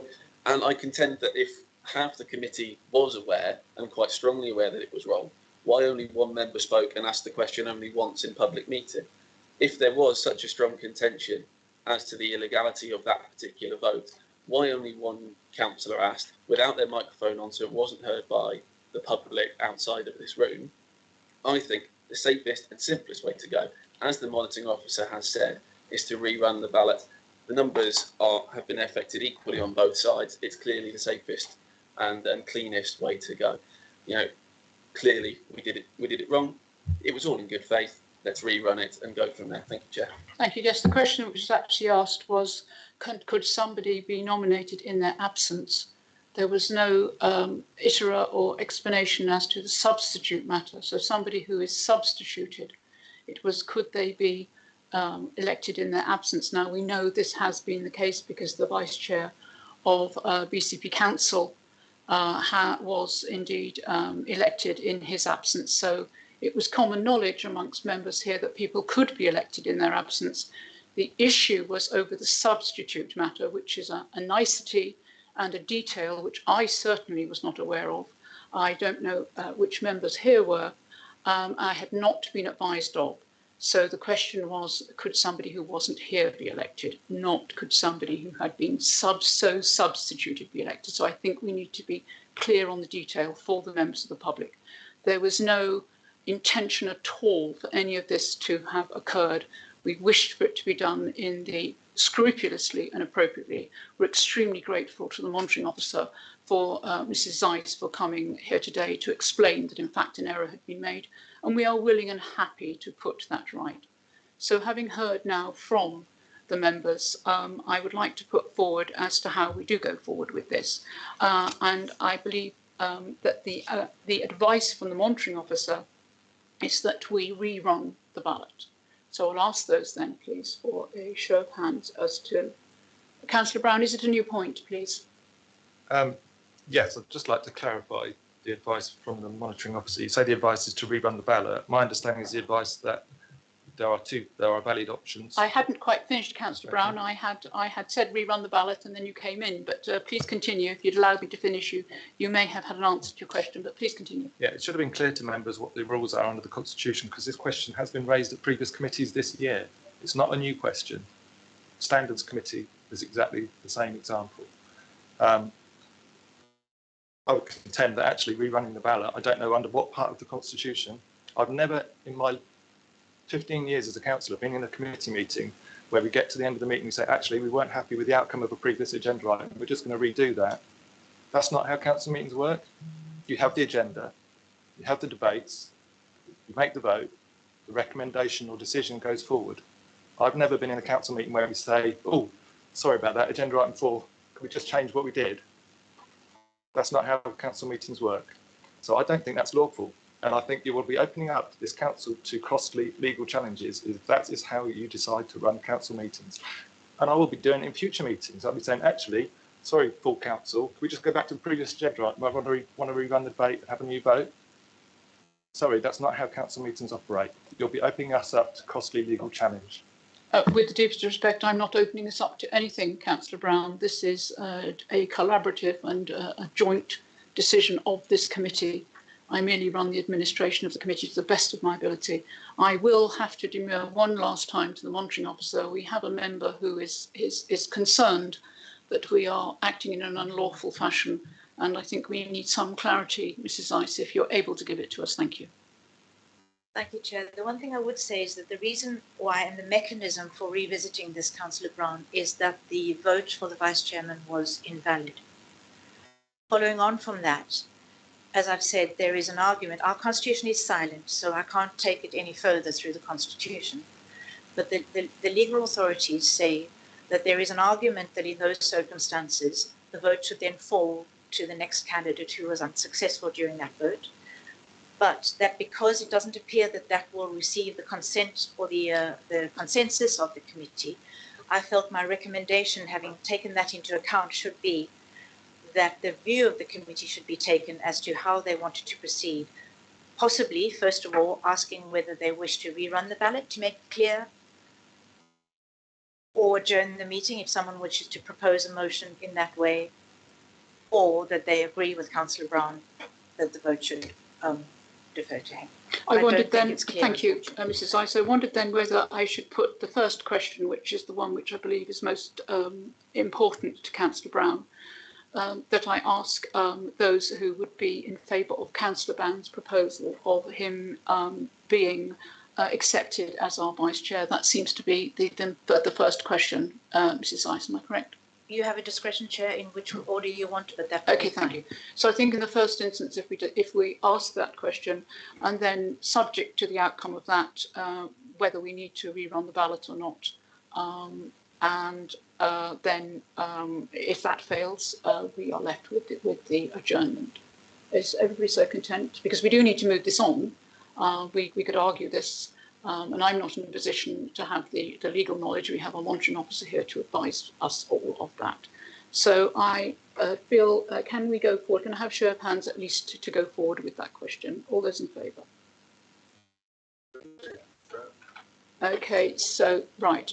Councillor Brown, a new point, please. Yeah, I'm content to go forward with, the committee deciding whether that makes me the Vice Chair. I would just contend something that the monitoring officers just said, that it stated the vote was invalid and therefore should look at possibly rerunning it. In my view, the vote was not invalid. The vote was perfectly valid. It was a secret ballot. The nomination of Councillor Bagwell as Vice Chair was invalid. That's a distinct difference. The vote was carried out properly. The agenda item was carried out properly. The nomination of Councillor Bagwell was invalid, not the vote. And therefore, the vote should not be rerun. The vote was not invalid. The vote was perfectly valid. Just one nominee was disqualified. Again, Councillor Brown, you are totally entitled to your opinion. But as the chair, who is administering this committee, I need to take the advice of the monitoring officer, so I will sit comfortably with that, Mrs. Ice, as given. So I'm now going to move to, could I have a show of hands, please, for all those in favour? Chair, can I just, because we just had a vote, which I didn't vote for, I'd just like it recorded that I did not vote for that because I think it's outside the responsibility and powers of the committee to make I asked as to how we would vote, and that was the advice I was given, that it would be a show of hands. I asked for a show of hands. The majority of hands did so indicate I could continue. But if you wish your vote you wish your vote, Councillor Howe, to be recorded as somebody who were voting against or abstaining, which would it be? I'd like it recorded that I'm voting against because I don't think that vote was within the powers of the committee. Thank you. Okay, thank you. Is that noted?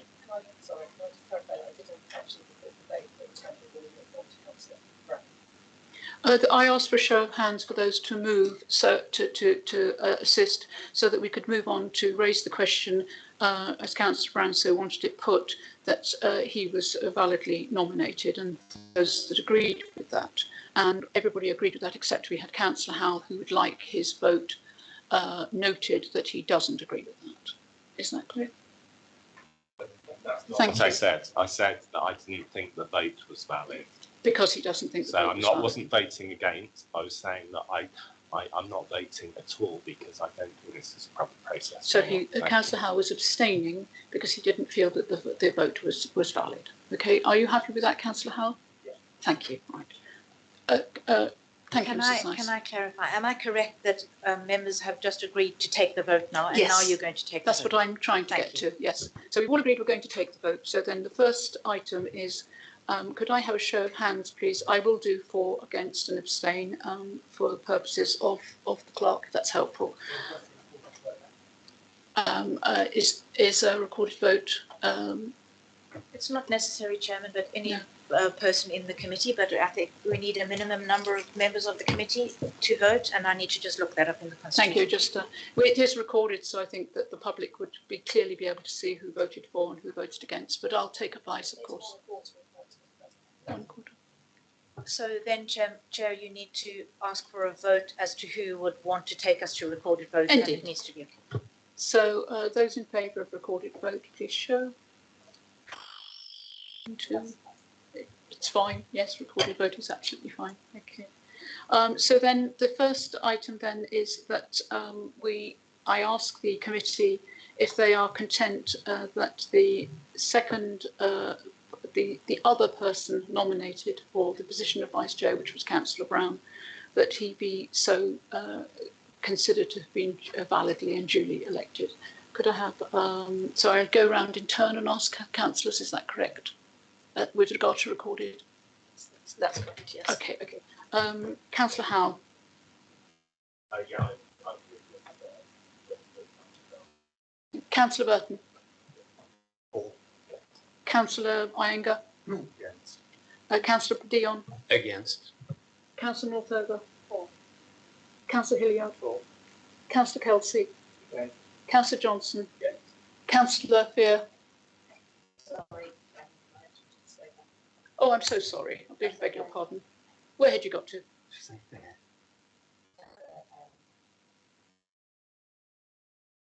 Did you want me to start again? Did you want me to start again? I'm happy to. Councillor Johnson. Against. Councillor Fear. It's Councillor Farr, but I'm against. Farr. I do beg your pardon, Councillor Farr. No problem. Thank you. And your vote? Against. Thank you. Councillor Anderson. Against. And Councillor Brown. For. I'm against. Oh, we asked Councillor Hilliard. I will.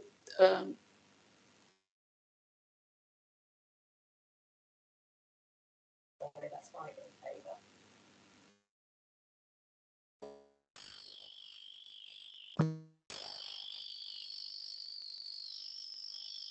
Would you like me to start again?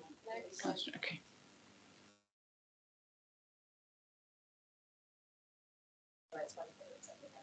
Okay, so that vote is lost. So we will then go to the rerunning of the ballot. So I then ask for nominations, please, for the position of Vice Chair. Chair, forgive me. I think you need to first ask for the agreement of the committee that you rerun the ballot. Okay, thank Sorry. you. May I have your agreement then? Show of hands that the ballot is so rerun. All those in favour? I'll take a show of hands.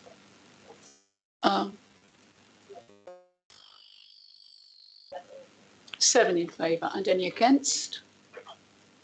And 4 against and any abstentions? None.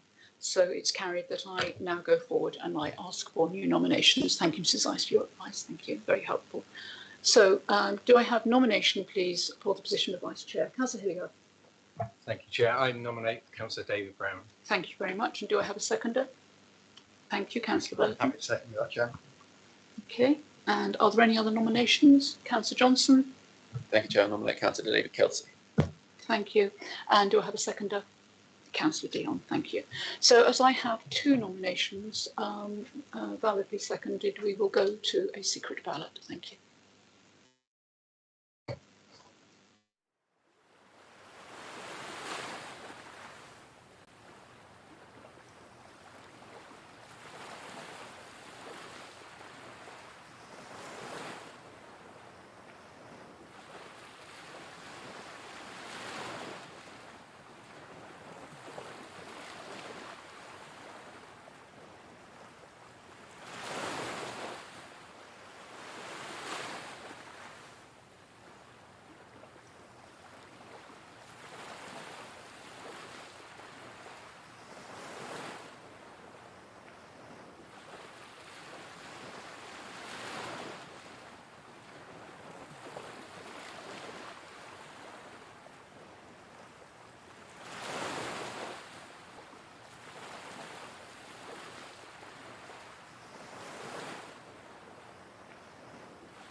All right, thank you.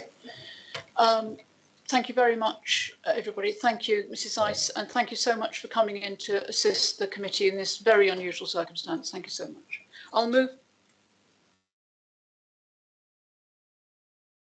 Oh, were we not on live stream? Oh, absolutely. I had no idea. Thank you so much. Are we on live stream now? We are indeed back on live stream. So the outcome of the election was that Councillor Kelsey received 7 votes, Councillor Brown received 4 votes, and 1 vote paper was spoiled. So I elect Councillor Kelsey as my vice chairman. Councillor Kelsey is going to stay in his seat for the remainder of the meeting. Thank you very much. So I thank also, in the absence of the monitoring officer, for attending and advising us of the issue, so that we could indeed ensure that the administration of this committee was carried out correctly. It was an unusual circumstance with regard to substitutes not being able to vote with regard to the vice chairman situation. So now we have a new vice chairman. Congratulations, Councillor Kelsey. Commiserations to Councillor Brown. Although Councillor Brown remains a very valued member of this committee, extremely experienced, and thank you for your nominations. So we now move on to item 9, which is the forward plan. You'll have those in front of you. And I'll ask Ananka. Sorry, Councillor Brown, did you wish to speak?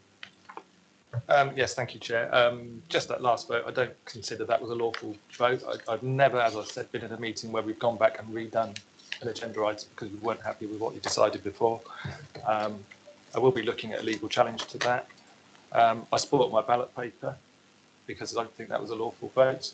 And until that's changed, I will refuse to sit on any licensing subcommittees going forward. Okay, Councillor Brown, that's totally a matter for you. Thank you for those comments. So moving on then to, unless anybody else has further comment, moving on then to item 9, which is our forward plan. Mrs. Randall, would you like to take us, I think, quite quickly through? It's quite clear in its application. We've got some fairly good items on here, substantive, and which I hope that the committee will welcome for our future work. Thank you, Mrs. Randall. Sorry, I will be as quick as possible. I'm just, I'd lost the document. It came off, so I'm just desperately finding it now. So just give me a sec. We'll bear with you. You've all got your documents in front of you. I'll run them through quickly. We've got the review of Hackney Carriage maximum fares and charges tariff to consider, electric and hybrid vehicles, taxi and private hire to consider, provision and positioning of taxi ranks, unmet needs survey, and wheelchair accessibility vehicles. These are all items which members of this committee over time have asked us to put on the forward plan. May I go to the presentation first, members, or is it something you needed to ask? Councillor Anderson. Thank you very much, Chairman. I give my apologies. I do need to leave the Indeed. meeting. Thank you very much. Thank you. Councillor Iyengar. Just on the forward plan, is this okay? Yeah, we ought to further to the decision with the gentleman from the association, put something in here to reflect that we will be reviewing the pricing mechanism, the pricing regime. So let's have it on there, even if it's undated. Yeah, we will get that on there. Indeed, we can add that. Thank you very much for that early intervention there, Councillor Iyengar. Thank you. Yeah, Mrs. Randall. We would anticipate putting that on either March or the following one in May, depending on what's happening. We'll keep an eye on the economy and see what's happening, but we will add that onto the document.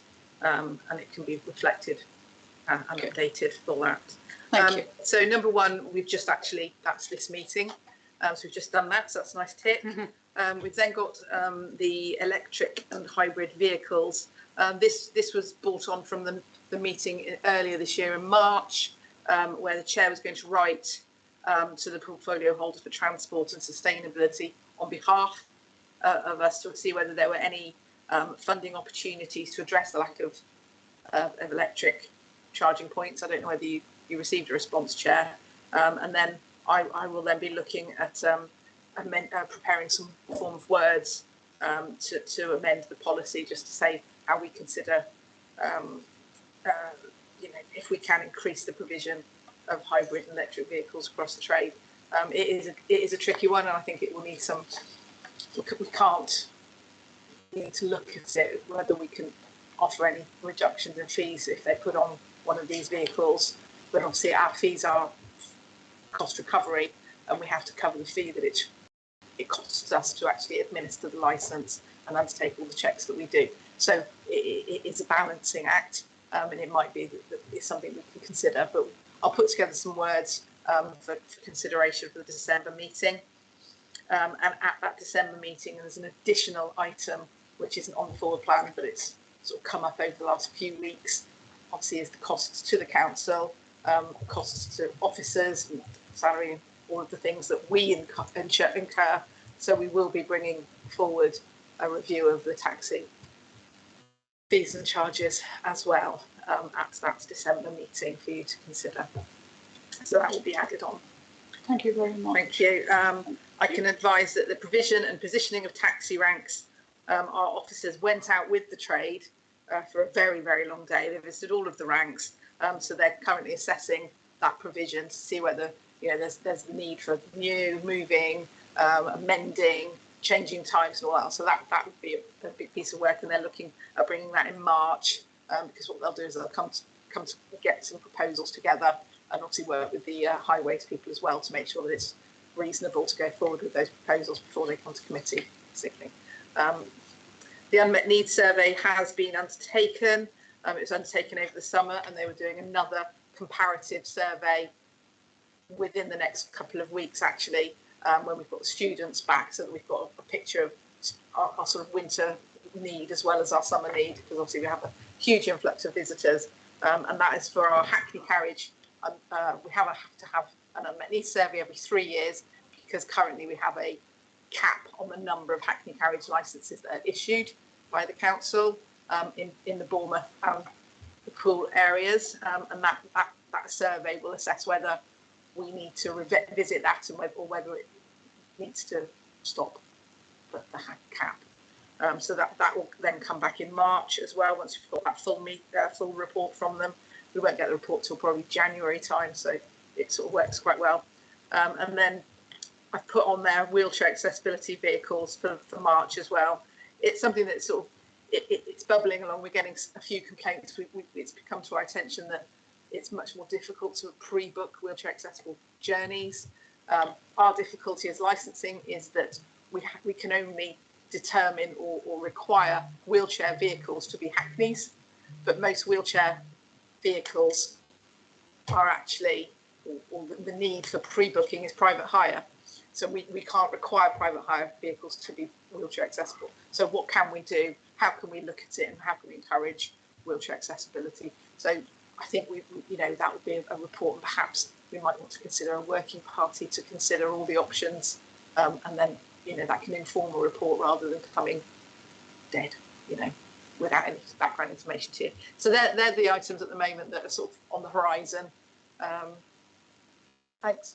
Thank you very much. I'm just looking to see, I'm certain I did get a response from Councillor Mellor and the Chief Executive with regard to the issue of electric vehicles. I think it was very much based in cost, but certainly something which I think we can debate at a future stage. One would understand it was with regard to the cost of the ability for the taxi trade to do that.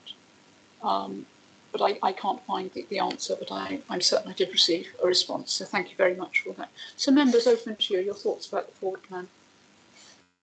Are we happy with said forward plan? Are we happy with the proposal with regard to the last item that we set up a working party? Is everybody happy with that? Councillor Anger? Well, and I'm showing my newness in this committee, that all the items are taxi and transport related. Is that deliberate? This is a subset of a bigger forward plan, is it? Or is this, I'm sure licensing has a bigger remit than taxis and licensing. These are the burning issues, or the current issues which are thought to be of import. The fees and charges that we would be looking at would be across the board for licensing. So that would include sexual entertainment, gambling where they're not capped. General licensing fees are statutory anyway, so we can't consider those. Scrap metal and pleasure boats. There isn't anything particularly on the horizon as far as the wider licensing at the moment. We've done all of the policy work. They're not in train for review yet. Obviously, if there's something the members want to raise that we bring back to the committee, then that's not a problem. Okay, just as long as within that sort of phrase of at the moment, and I'm sure you put your head in it, as long as we're being far-sighted enough about all of these things, and even whether it's lobbying legislatively and so on up to Westminster and so on, as long as there's a forward-looking view about all of this, and little I know of licensing, I think there's early interventions are needed for things coming well down the tracks much later. I mean, these are the issues that come to the main licensing committee, and obviously every 2 weeks we have subcommittees that actually deal with all of the applications that contested on a rolling basis as well. Thank you, Kaz. It's very much committee driven, with the officers supporting what's happening with the Institute of Licensing, etc., etc. So it's very much what's live. We don't tend to miss things. And at any stage, a committee member can always contact me or Nananka to say, could we consider this? And then that can be included. So it's a very open field. Okay, thank you for that confirmation. So with regard to the wheelchair accessibility, Nananka suggested that we might have perhaps a working party on that because it might be quite detailed. So can I please ask that those who are interested, working party of 5 perhaps, those who are interested, if they could let me and Claire know, and Nananka of course, so that we can put that working party forward and meet on it. So if we're so content then, can I please have a show of hands that we support the forward plan? All those in favour? And any against? And any abstentions? No? Okay, thank you for that. So just before I conclude the meeting, there's one last request, please. And that's, I'd like to remind all members that in the interests of obviously effective and efficient running of the subcommittees, which are a very large part of this committee and form the major substantive of this committee, running every 2 weeks, sometimes 2 or 3 hearings, and need to be mindful on the membership rota. We have a membership rota. I know you're all extremely busy and you have other commitments. Please can you make a note, and if you do find that you can't attend, can you tell the clerk and myself please at the earliest possible convenience so we can find a substitute for you. And that does also go if you are a substitute or a reserve member for those subcommittees, because that's just as important, because we need to have a fallback in case of illness or, as Councillor Farquhar was called away today, that sort of situation arising. And this will ensure the requirements under law and that our subcommittees can be affected efficiently. Thank you very much. Thank you very much, members. I will now close the meeting. Thank you. Councillor Brown? Yeah, before the meeting was closed, I just wanted to comment on that. I will in advance give my apologies for all future subcommittees until the unlawful decision to remake the vice chair vote at this meeting is reviewed and corrected. Until such time, I will give advance apologies, and I would encourage other members to also give advance apologies for all future subcommittees, because I don't think this committee has been run properly, and I think that's been laid bare to the public today, and therefore I have no confidence that other meetings of the licensing committee will be held properly. Thank you. Just to be clear then, you're encouraging all other members of this committee to also give their apologies so that they can not attend and assist in the subcommittees. If like me, they have no confidence that actually the running of these meetings is done properly and constitutionally and lawfully, then I would encourage them to do that. I've lost confidence now that these licensing and subcommittees are run lawfully and properly according to our constitution, according to local government acts. So therefore, I will not participate until that's corrected. Okay, Councillor Brown, we can see that you're duly concerned and somewhat angry with regard to the outcome, but the outcome was the rerunning was held with a long discussion and advice from a monitoring officer, of which we wholly rely upon. If you feel that was unlawful, we totally understand your thoughts, and that is very much a matter for you to take forward. But as far as this committee is concerned, we followed the advice that we were given by the monitoring officer once the issue had arisen that there was a concern over the election of the vice chair, the eligibility of the openness of that in the first instance, that it hadn't been done correctly. So I think we need to leave the matter there. And is there any further comments? Thank you. So I will close the meeting. Thank you.